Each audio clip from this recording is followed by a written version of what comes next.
Welcome to Masters of Risk, the podcast where we uncover what is top of mind for business leaders today.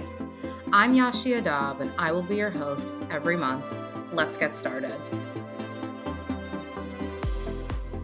Hello, everyone. I'm so excited to be kicking off our first episode of 2024 with none other than Katrina Dudley from Franklin Templeton Investments. Katrina, it is fabulous to have you here today. How are you? I'm great, and welcome to 2024 as well to everyone. Great. All right, Katrina, let's just dive right into it. Why don't we kick this off and you share with us a little bit about your background, the industry that you're in, the years that you've been in the industry, and how you've gotten to the point that you're at today. Great. Well, thank you for having me. I've told you I've been excited to be doing this, and I'm so glad to be the first speaker for 2024. So my career started in Australia. I have a background in both law and commerce, and I've decided to follow my heart into business. I actually started my career in valuation. And so I would value assets. I then went to school. Did my MBA part-time here while I was in the United States. And I kind of at the end of that process, took an assessment of what I liked in my old position, which was, interacting with management teams, finding out their strategies for their business. And, in that capacity, I was valuing things in hindsight, and I wanted the opportunity to have those interactions and to value things on a forward-looking basis. And that's how I ended up in investment management, with that idea that I wanted to move into understanding what is the essential value of a stock or an asset, mainly stocks in equity investment. So I came to investment management with that intellectual curiosity and that willingness and wanting to understand the business and act like a business owner. And I ended up at Mutual Series, which is one of the Franklin Templeton investment managers. And I continue to do that. And so I have been with Franklin Templeton most of my career as an investor. I progressed up through the ranks. I started as an analyst, worked to be an assistant PM, and I currently manage some of our larger Mutual Series products. That's quite a career that you've built, Katrina, and it's just great to hear all around. I think given your experience and expertise in the industry, I'd love to hear your thoughts around what are some of the broader challenges being faced in the investment management industry today, and maybe even how they differ from, let's say, 10 years ago. I think the easy one, which we've all been talking about for so many years, is the rise of passive investments. I think that the original forms of passive were fairly rudimentary, and they've gotten more and more sophisticated in what they can address. And I think that that's been something we've talked about. But one of the things about active management, if I look at when I started my career, and I started as a portfolio manager, and as I manage the portfolio and as the tools I have available today, I think that we have got so much more available to us to help us understand the risks in the portfolio and to get better information about that portfolio. I always tell the story of one of my first projects when I started as an equity analyst, and I was working with a global portfolio team, was to go through company 10K filings and annual reports to work out their exposure to Brazil.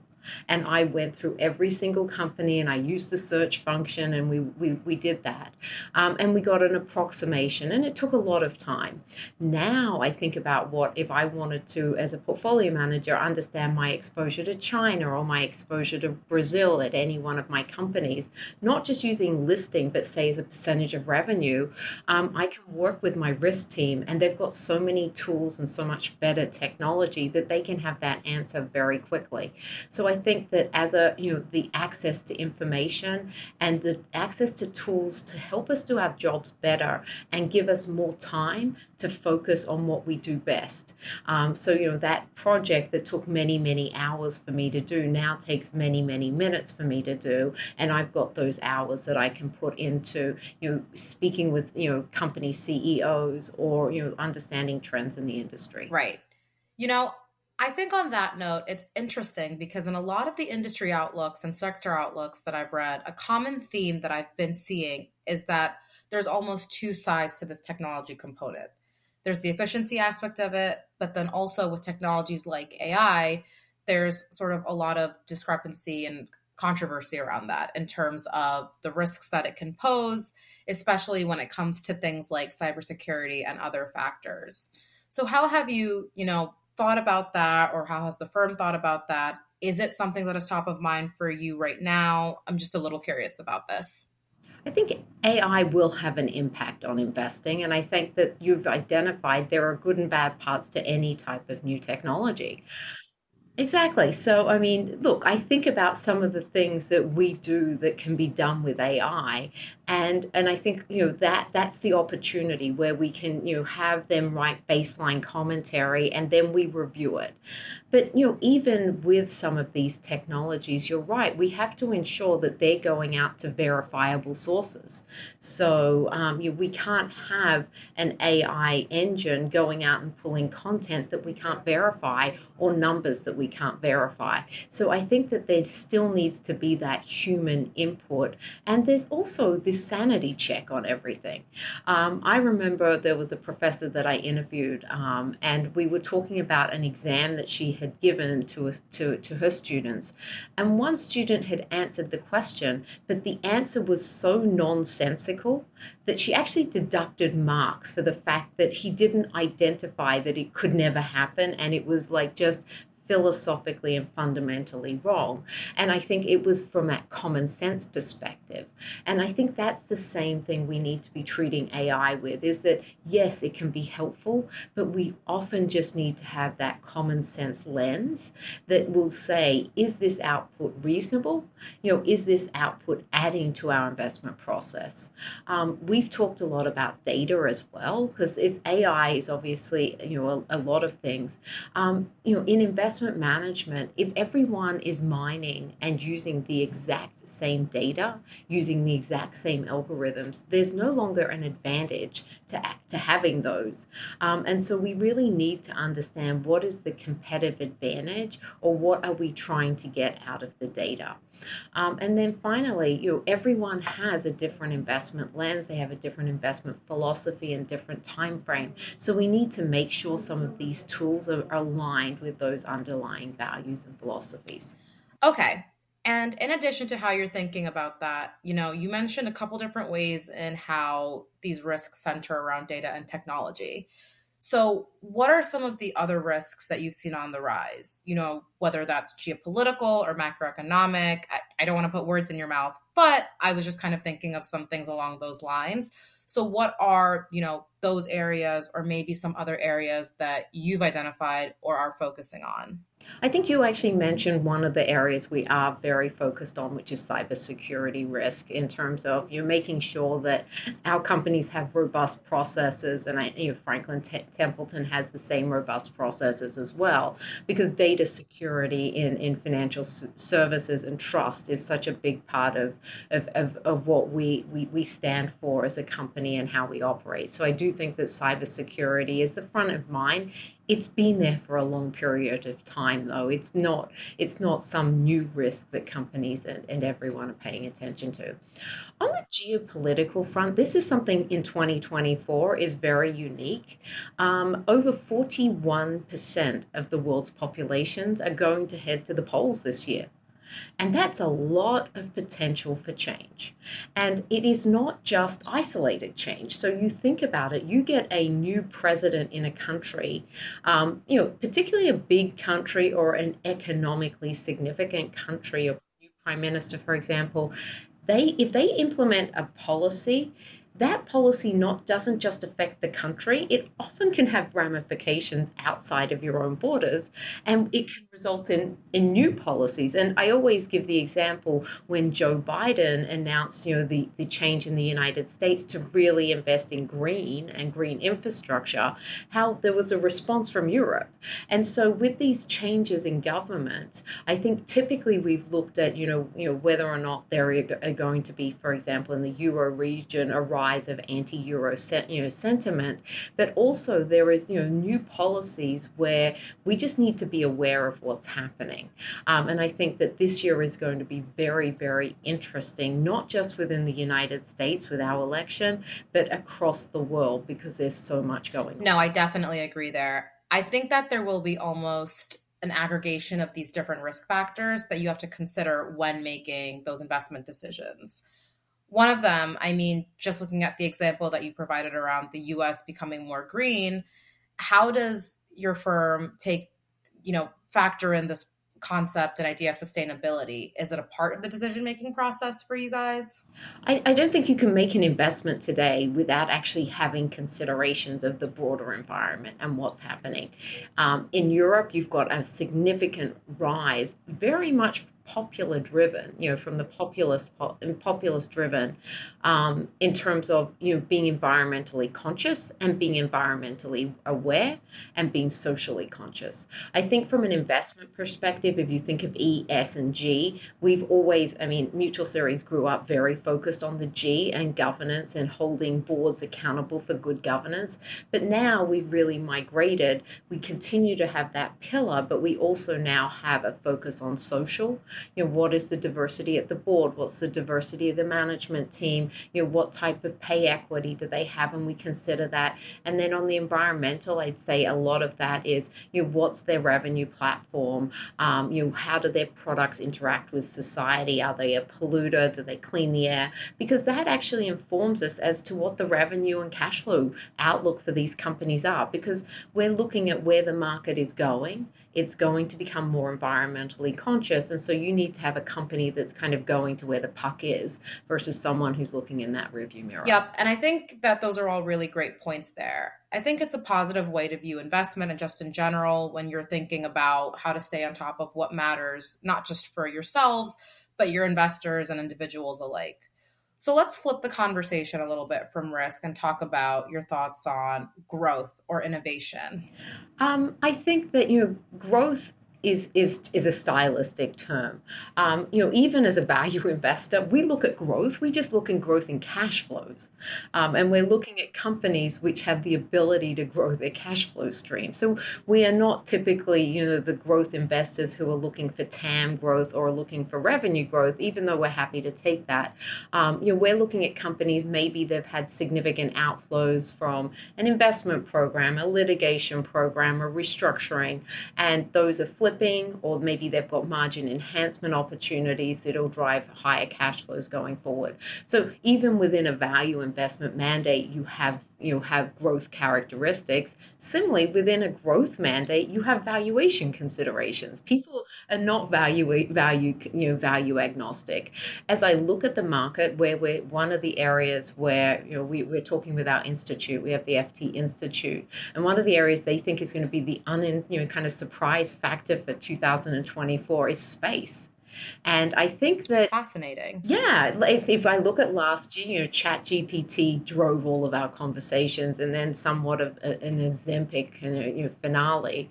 But I think that space has been overlooked. I think that we've focused on space as a travel kind of derivative. If you think of the ability to be inside the rocket ship and to travel up and have that experience, but space actually offers some really unique opportunities for experimentation in a zero gravity environment. And we think that that is actually going to be one of the innovation drivers of 2024. And we think it's one of the surprises that the market's not really factoring in. That's really interesting. I hadn't heard about that before. I mean, I had heard about space as a concept around travel, but I hadn't thought of anything beyond that or heard of anything beyond that.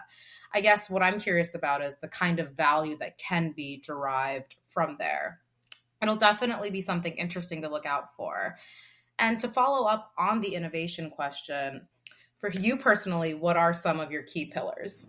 I think one of the areas where innovation we want to see is innovation driving productivity. And that is one of the problems that we've had with innovation over the last decade in particular, is innovation has made our lives easier as consumers, for example, but it hasn't been the kind of productivity-driven innovation that we've been looking for. You think of electricity as one of like the very early stage productivity-driven innovations. And I'm hoping something like AI, particularly as AI makes it its way into the manufacturing processes. As we think of things like the Internet of Things, I think that that's where I think that we can see growth and innovation in terms of making our base economy better. In terms of other growth areas, I always love the fact that the United States is just a growth hub. And I think that comes down to the fact of our culture. And the culture of America is it's okay to fail. And it is okay. Some people call it a badge of honor. I don't think that, but I think this idea, if you fall down to learn how to pick yourself up, and that's really what drives our culture. And so if I think about it, I look at the US and I think that a lot of innovation is going to continue to come from here because we continue, despite everything else that's happening around us, we continue to have that culture that supports the idea that it's okay to fail. And with that culture, I think we're going to continue to innovate here. Okay, that makes sense. And I think this is a good place for us to talk a little bit about how it is okay to fail. I know one area where you actually have had quite a bit of success in is the book that you've written and published called Undiversified. I'd love for us to switch gears and chat about that for a little bit. So, do you mind maybe sharing a little bit of background on the story and the motivation behind publishing Undiversified? Thank you, and thank you for speaking with me about it. So, I have been a portfolio manager for 20 plus years, and over that time in this industry. And when I started, I was kind of the only woman often in the room, and I thought, in 20 years that will change. I won't be the only, but we haven't changed our statistics as an industry over that period of time. We're kind of flat. And that really frustrated me. So when I'm frustrated, I try and do something about it. It's one of my things. I can't sit still. And in this case, I had a chance meeting in Central Park with an old friend of mine. Her name is Ellen Carr. She's my co-author. And she had just come from a faculty meeting and had sat next to the editor-in-chief at Columbia Publishing. And he had kind of talked about the fact that they were looking for the adjunct faculty to publish. We were talking about it. She talked about how she looked at diversity. I talked about the work that I'd done initially. And I put my hand up and I said, if you need a co-author for a book, I'm in. And that was the basis on what we did it. So is that mutual frustration from my perspective. Ellen's also a portfolio manager in high yield. She's also a professor up at Columbia and teaches a value investing class. And in that value investing class, she also saw very few females in the class. So the pipeline wasn't changing. So that's the other aspect of this, is that we were concerned about the fact that the pipeline hasn't impacted. So we set out to understand why. And, not wanting to give too much away from the book itself, but maybe what factors do you find in terms of driving the lack of increase in women in places like investment management or investing, just broadly speaking? It's a really easy thing. We're stuck on a flywheel. We interviewed people, women and men, across 10 different college campuses in the United States, both through survey and interviews. We partnered with Rutgers to do that. And what we found is that women were twice as likely to apply for a job in finance if they had exposure to a senior woman in finance. And that could be that person coming and speaking to their class. And I think that is very much linked to this idea that you can't be what you can't see.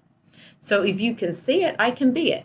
And the idea is that if we're not getting women to apply for jobs in finance, we're not able to recruit them. If we can't recruit them, then we can't retain them. And if we can't retain women, we can't promote them, so we don't have female leaders at the top. And so this was the flywheel that we're stuck on. So we talk throughout the book about strategies that deal with all the different parts of the supply chain. So we talk about early intake and early interviewing. We encourage senior finance professionals to go and talk to students so that they can see successful women in successful roles. And we encourage firms to acknowledge that type of work as compensatable work because it is good for the firm. And we want to make sure the women aren't disadvantaged by the fact that they're bearing more of this burden. In terms of hiring processes, we talk about the need. This is a job, and I always say this is a job that you need to do the job before you get the job. And if I was a doctor and I had to give an appendectomy before I got my residency, you wouldn't want that. But here we make you do a stock pitch before you become a stock analyst. And I think we need to unbundle that because I don't think it really interviews for the right things. We need to take away some of the interviewing questions that we use. And then as we talk about something called the 3 Ps within the promotion cycle, which is equalizing pay, equalizing promotion opportunities and the time to promote, and equalizing performance evaluation. That third one is that men and women performing at the same level on an objective basis, the women get lower ratings. And so we need to do something to address that. So we talk about the use of data a lot and the fact that the firms need to start using the data internally to identify where they have these gaps. I actually hadn't heard of that last component in terms of the 3 Ps where you talk about equalizing performance evaluation. At first glance, it seems intuitive, but I do find that incredibly interesting.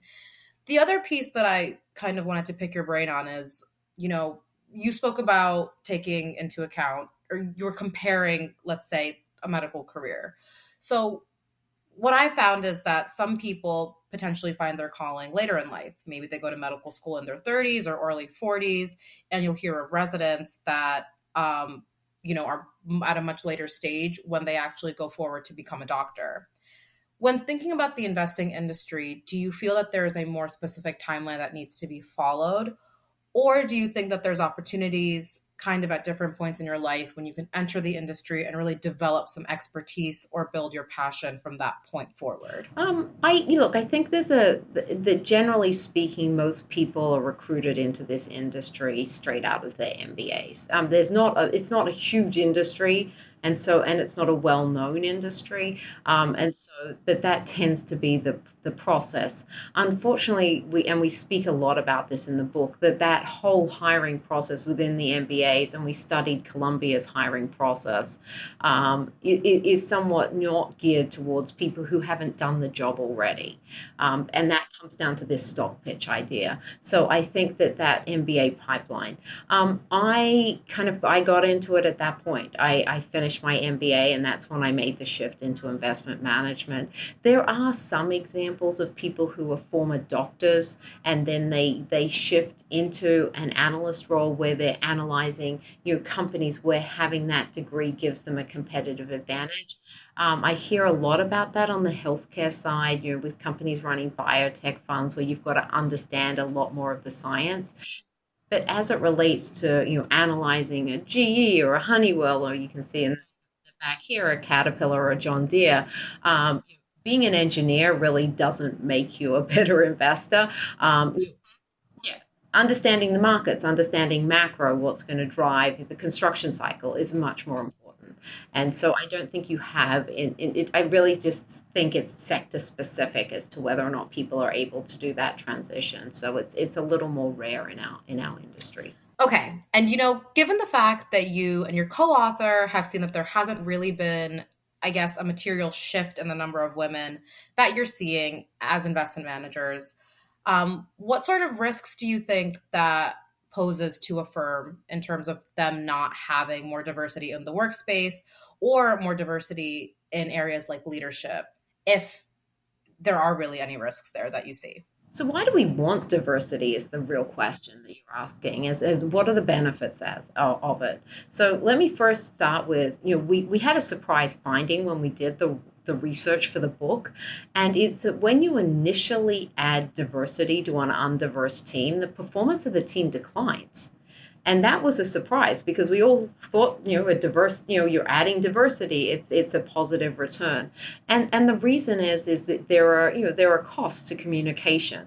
If you've got five people who all went to Princeton and they kind of know the lingo, and then you introduce someone who went to NYU like myself and who's female, I don't kind of know the norming and that communication and everything. So, that's part of the communication hurdle, but there's other factors as well. But that decline in performance is something that was very interesting to us.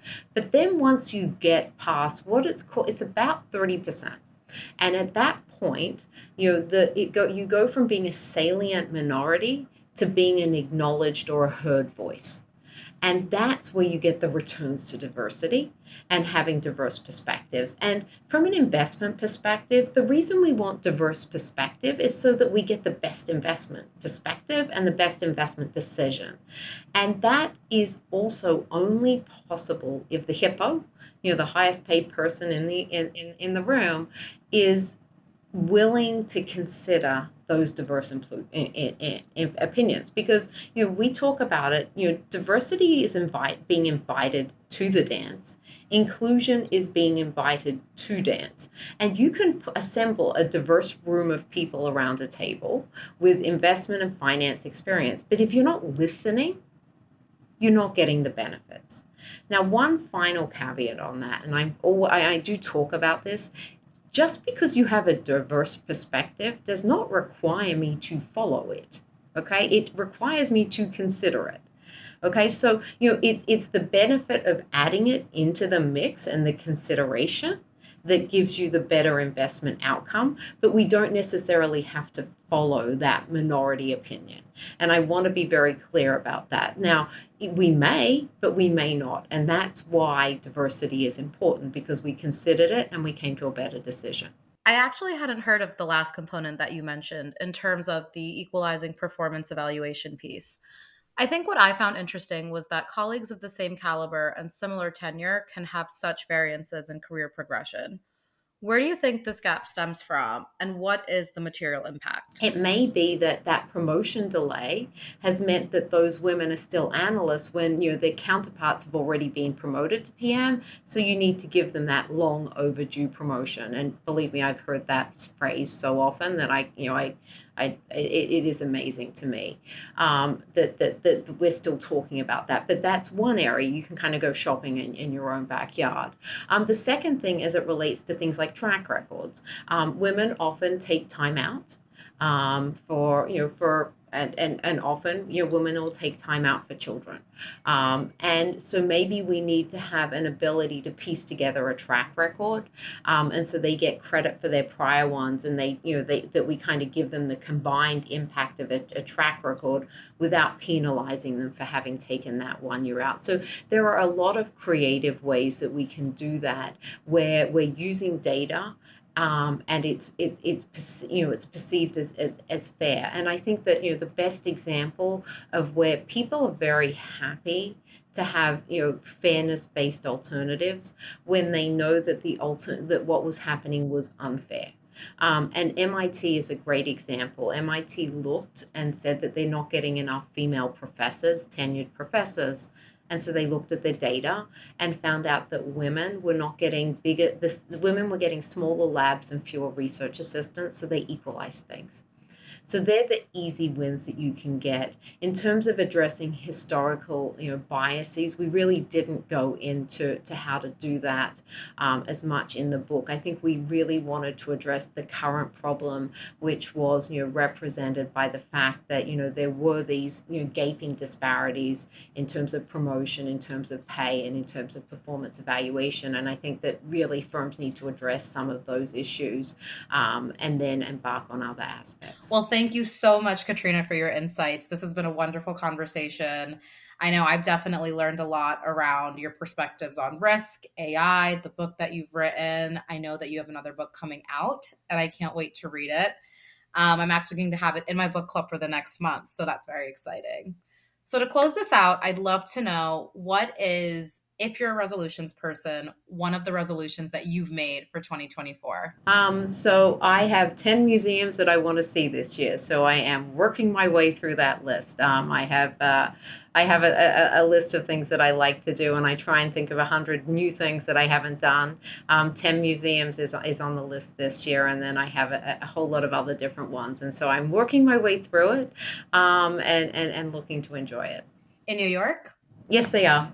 I'm a New Yorker by heart. Well, thanks again, Katrina. Loved this conversation and loved having you on Masters of Risk. And I'm really looking forward to speaking to you again soon. Great. Looking forward to it as well.